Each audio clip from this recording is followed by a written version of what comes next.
In today's video, we have a lot of news and rumors to get caught up on. In today's rumor mill, we're taking a look at the Montreal Canadiens, Detroit Red Wings, Anaheim Ducks, LA Kings, and the Boston Bruins. We also have an update on Caps defenseman Ethan Bear entering the player assistance program. Big news as well on the Capitals and their future arena situation. Several other injury updates as well as signings around the NHL. And our first team is clinched for the playoffs. All that and more coming up next. So welcome back to another video here at Top Shelf Hockey. As I mentioned, we have a lot to cover here in today's video. We're in that part of the season now where teams are starting to qualify for the Stanley Cup playoffs. The first team to qualify last night ended up being the New York Rangers. So the Rangers are in, which is not a surprise. I mean, at this point, most spots are relatively spoken for. There's a couple of one or two wild card spots that are not quite sorted yet, and there could be some juggling within the teams that are going to be in on the exact standings to determine some matchups, who's got home ice, etc. But the Rangers are in, and we're going to be in a situation now for maybe not every night, but quite often here in the next week or two, you're going to start seeing teams officially clinch and officially be eliminated. We've got a handful of teams that are already out as well. Some of the top, like the top of the bottom, like the Blackhawks, the Sharks, the Blue Jackets. They're all officially out. There's a few others down there, certainly as well. Josh Doan made one heck of a impact and debut last night with the Arizona Coyotes. Of course, the son of Shane Doan becomes the first player to suit up for the Coyotes that was born and raised in Arizona as well, which is obviously something I'm sure he's quite proud of. Of course, Shane Doan, played his entire career with that franchise, and then of course a large chunk of that was spent in the desert, of course. So I mean, clearly, Josh Doan was born and raised there. Also spent time with ASU, going to college, spent time with Tucson, of course, where they had their American Hockey League affiliate. So he has spent a ton of time there. He's also not only the first player to be in the lineup from Arizona, he's the first player to score 2 goals in his debut ever for that franchise as well. So that was a first. Plus, he also has history there in Mullet Arena. He actually scored that arena's very first goal when it first opened when he was playing with Arizona State University. So certainly Josh Doan had one heck of a night last night. Could be the beginning of something really good for him with the same franchise that his dad played for many, many years. So certainly nice to see that type of impact. Of course, his whole family was there, and it was just a really solid evening overall. They were playing against the Blue Jackets, so a good time to get him in the lineup as well. Some other updates around the NHL. The Vancouver Canucks today confirmed that goalie Thatcher Demko has been moved from injury reserve to long-term injury reserve. That was mostly a cap move. At this point, Demko is going to be able to return with about 6 games left on the schedule. I know head coach Rick Tocchet commented that he wasn't too worried about that he feels that'll be enough time for him to kind of get back in the swing of things and be ready to go for the playoffs. So that move, putting him to LTIR, gives them flexibility. And they recall Archdeep Baines, who had a nice showing in stint with the club not just a few weeks ago. So he gets to come back up, which is good for him. Like I said, he made a great impression, and I think he can carve himself out a spot there long term, which is good to see. It's another local product having an impact with its hometown club. In Vancouver as well, there's also concerns over the health of Elias Lindholm. I've seen some speculation. This has not been confirmed, but there are some that are worried that he could be done for the season. If he is, that is a big, big blow, considering he was one of their main trade deadline acquisitions to really boost his club to being hopefully what they felt to be a Stanley Cup contender. So that would be a real bad outcome, unfortunately, but we don't know that for sure just yet.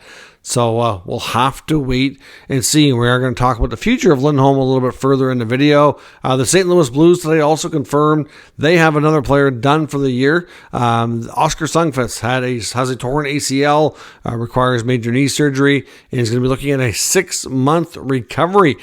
So at this point, Sundqvist not only will miss the remainder of the current season, he very well may not be ready to start next campaign on time. I mean, it's possible that he is. It just really boils down to exactly how his recovery goes. Wouldn't be shocking if he did miss the first little bit.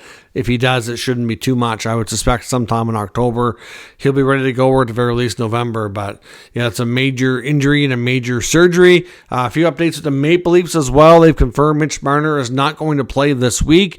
Technically, they're still listing him as day-to-day with this ankle injury, but to the best of my knowledge, it's a high ankle sprain. Those can drag on. You're usually looking at about 6 weeks. I'm not really sure why they've listed him as day-to-day. He continues to do some work and skate a bit with the team, but he's not ready. And like I said, there's no point in rushing him. He's not really going to impact your spot in the standings. They're pretty safe that way with the playoff spot and everything. You'd hope that he can get some action in, obviously, before the playoffs. Make sure he's sharp and ready, but that's really all I'd be concerned with. Joel Edmondson, who's one of their main deadline acquisitions as well, is also listed as day-to-day and is also expected to miss the games this week. Morgan Riley also missed the last game and is out with an upper body injury. I'm not sure exactly what timeline Morgan Riley's looking at, but certainly the Leafs facing some injury issues and some adversity here late in the campaign, and I guess they're obviously hoping to get everybody back before the playoffs.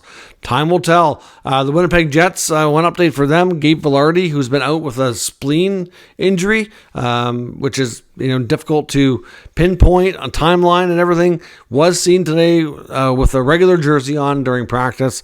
So that is really good news. This Jets team, I think, has really missed him and are not quite the same team without him. So hopefully he can get back to playing here in the very near future. If he's wearing a regular jersey, that seems positive that a return is getting super close. As I mentioned as well, Washington defenseman Ethan Bear will be away from the team for an indefinite period of time. He has entered the player assistance program. Obviously, that's typically in most cases a 30-day program, but they do have to go through the proper, treatment or whatever it is that they're, because everybody has a different reason for why they're in there and taking part in the program, but they do have to be released from it. So they have to be cleared, and that the medical professionals that they're dealing with during this have to be content that they've been able to resolve whatever was needed and that they're ready to go back. So typically it's a 30-day turnaround, but it's not a firm timeline. So with that in mind, if that's the case, he could be ready to rejoin the club right around the beginning of the playoffs or shortly thereafter. But he may or may not be in the first round with them. It's hard to say. Because of his entry into that program, they did recall Matthew Phillips and defenseman Vincent Iorio. So clearly, whatever he needs help with, we want to wish him the best.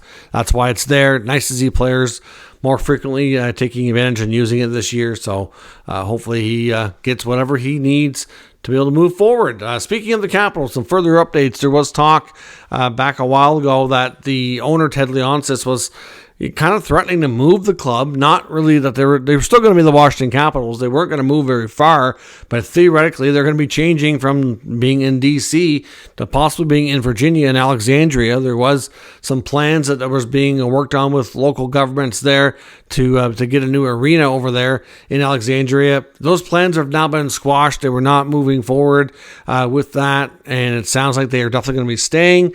Capital One Arena will remain to be their home. They'll stay in the district, and they are going to be getting, which I believe was a combination of private and taxpayer money, but it's going to be getting $515 million in upgrades. That's substantial. If you think about what a new arena costs to put that much money into an older existing one, that's pretty crazy when you think about it. But I guess for those who are hoping that they would stay in DC and not relocate to Virginia, which I know it's really not that far. I think it was only like 5 miles or less. I think it was like 4 or 5 miles or something away. It was really close. So, I mean, it's not like local fans would have far to go, but for those that found it more convenient to go to the games where they are, and obviously that's where they've been for an extended time, it sounds like everything's going to be staying put. So no more talk about them changing where they're playing in the future here. Now, some rumors we're looking at for the offseason. A couple of things here. One, I want to take a look at Dave Pagnotta. We recently completed a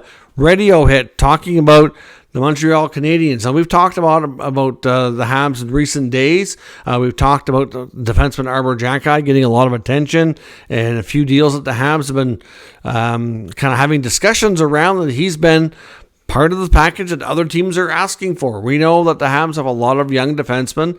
They're not all likely going to stay and be a part of the team's future, but it sure sounds like the Habs really want Jack Eye to be one of them that does. Pagnotta did acknowledge, based on his sources, that the Montreal Canadiens have had trade conversations with teams involving, there was one recently, I guess, where they were looking to trade for another young top six forward, like they've done in getting Kirby Dach and Alex Newhook.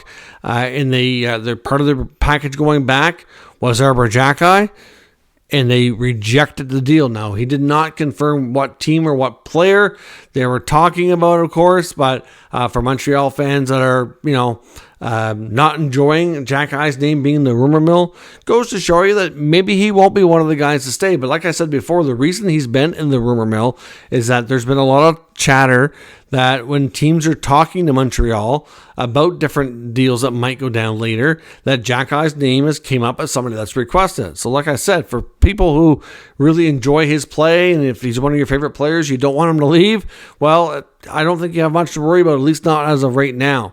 But it goes to show you that other teams have taken notice, what he can do and what he is, and that they would like to have him on their team. So take it as a compliment in that sense. But it sounds like Montreal wants to hang on to him.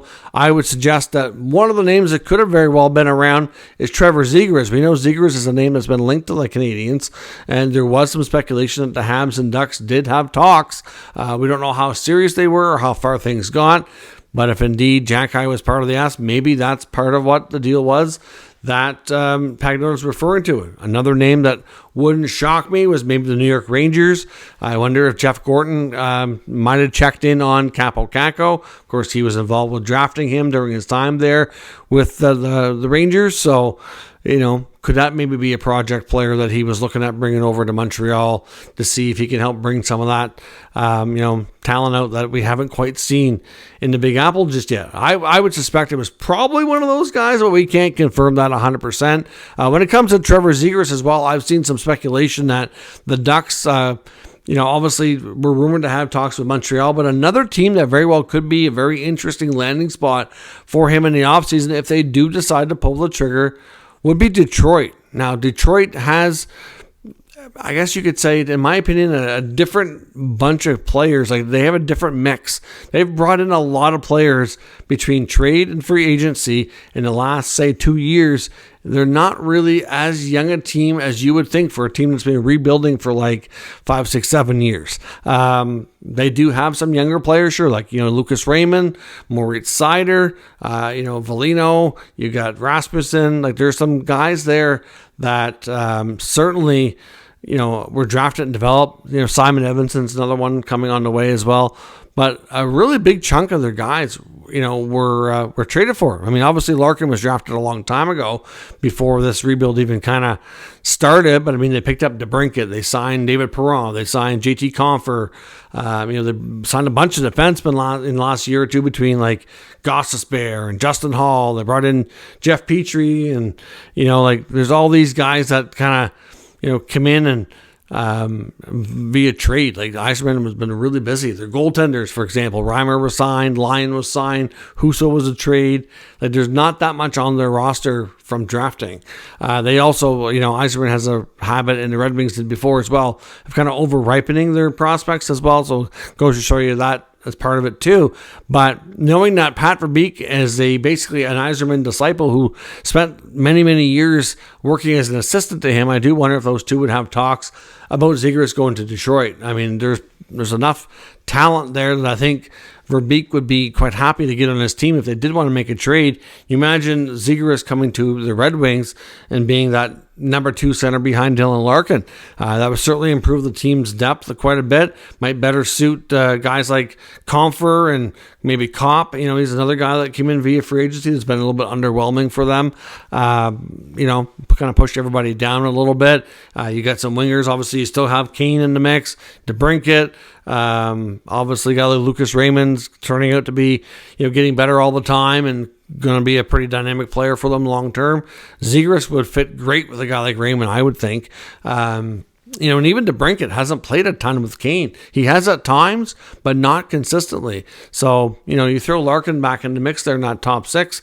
That could be very interesting. I wouldn't completely rule out the Red Wings getting involved, possibly, if a Ziegler trade is going to go down. And the Boston Bruins, another team I want to look at here in the rumor mill. Boston Hockey Now article kind of cites their sources talking how the Bruins are going to have a lot of flexibility this offseason. They already have a decent amount of cap space as it is. They have a lot of free agents. They said that guys like Danton Heinen, Kevin Shattenkirk, JVR, it's quite possible they could all re-sign another 1-year deal for fairly cheap as depth options. They could stick around. That wouldn't be shocking. Jake DeBrusk is a little bit less uncertain. There hasn't been much for talks, and it does seem like it's more likely, but until it happens, you can't say for certain. But I wouldn't rule out a DeBrusk trade this offseason. He's been a bit inconsistent during his time there. It seems like they at times love DeBrusk and at times are frustrated. So I don't know. I kind of got a feeling based on the fact of no contract talks, where his season's been at. I wouldn't be shocked if he was dealt in order to kind of shake things up back there. But, so they could get even more cap flexibility depending on what comes back, of course. If they take draft picks or, prospects or something in return, then maybe there's nothing that goes immediately on the books. But if you look at the Bruins roster, there's going to be as many as maybe 7 or 8 roster spots open, depending on how many of those free agents come back. If 2 or 3 of those guys do come back, like I mentioned, maybe we're down to 5, for example. But there's still some flexibility there. Elias Lindholm and Noah Hannafin were their top 2 targets at the deadline that they never were able to follow up and get deals done. We don't know for sure if they're going to stay where they're at. I would think that at this rate, the Canucks are less likely to sign Hannafin or Lindholm. Hannafin in Vegas, I do think they will make every effort to keep him, and I wouldn't rule it out. But like I said, they also have not as much flexibility. They have a guy like Jonathan Marchessault who needs a new deal as well. They're probably Vegas is most likely going to lose a significant player unless they make a trade that we're not expecting right now to free up money in other ways.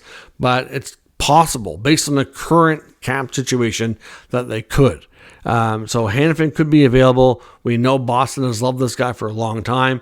Maybe they make changes to their blue line. Maybe somebody else gets moved out and they kind of shake things up. A lot of the Bruins' choices here are probably going to be dependent on their playoff performance as well. Are they going to go another year after losing Bergeron and Krejci without bolstering their center depth? I wouldn't think so. Like I said, and we'll see how they do throughout the rest of this regular season and playoffs, and that might have an impact on their decision here. But Lindholm and Hannafin very much on Boston's radar as potential replacements when we get to the offseason. So stay tuned for them to likely be busy in free agency and maybe a bit in the trade market as well if they move to DeBrusk. Let me know your thoughts on all of today's news and rumors down in the comments. We'll discuss further. If you're new to the channel, make sure you subscribe and stick around. We'll keep you up to date with the news, rumors, and analysis of all 32 NHL teams. Thanks for watching. I'll catch you next time.